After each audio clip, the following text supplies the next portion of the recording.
excited about this.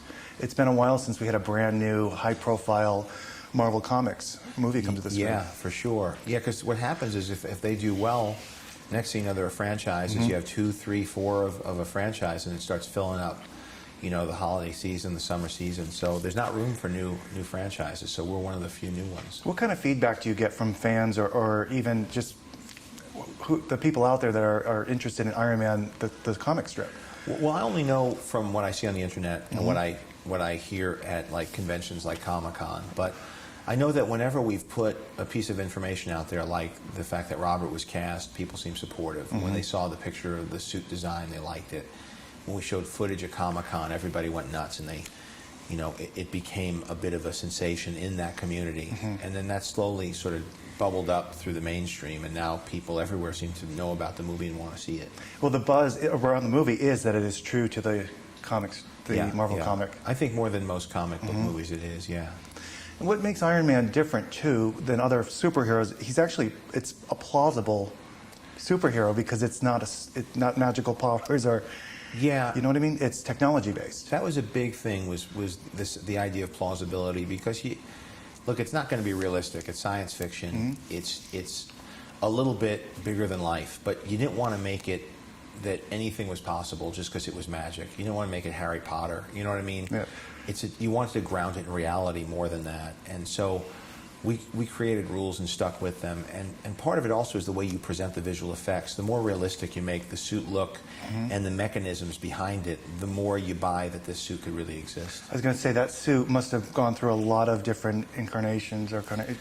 Yeah, it does. The suit does a lot of stuff it can't do in the books. I mean, it shoots repulsor beams out of the palms, and it flies, and it's armor, and it has super strength and all those things. But we wanted all the gadgetry to have a lot of detail and intricacy. And I was really inspired when I saw what they did with the Transformers, especially since it was ILM, the same vendor that did that film. So we really looked for opportunity to show flaps and things that open and things that reveal themselves in compartments, all of those hidden in this sleek design. You're one of the executive producers on this. Was it you that went to Marvel Comics? I mean, at the beginning, as far as getting this all together? No, they hired me. Okay. They had gotten this property back from New Line. New Line, I guess, had been trying to make the movie in the early '90s. It never came off the ground.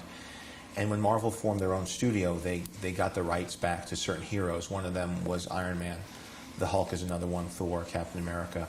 And the first one they wanted to make was Iron Man. They approached me about it, and so, you know, I set out to make the film as best as I could and tried to take the fans into account.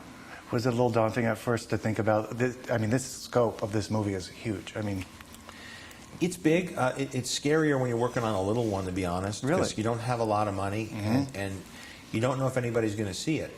And you also only are living by the charm of the dialogue and the performances of the actors.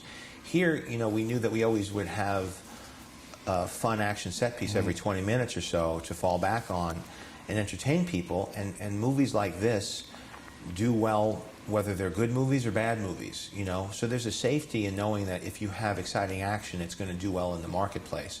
The challenge for me as a filmmaker was to hold it to a higher standard and actually have good performances and a good cast to support the movie. yeah, and we've just been wrapped, but you do have the Robert Downey, you know, he's just incredible in this role. Yeah, Robert's the best, you know, and he's a choice that I don't think we would have been able to go with had this been a studio film. So the idea that Robert Downey Jr. grounded this movie and added a certain dimension and a certain emotional grounding to the film was great for me as a filmmaker to have him. Well, anyway, congratulations. Cheers. Good to see you again. Thank you very much.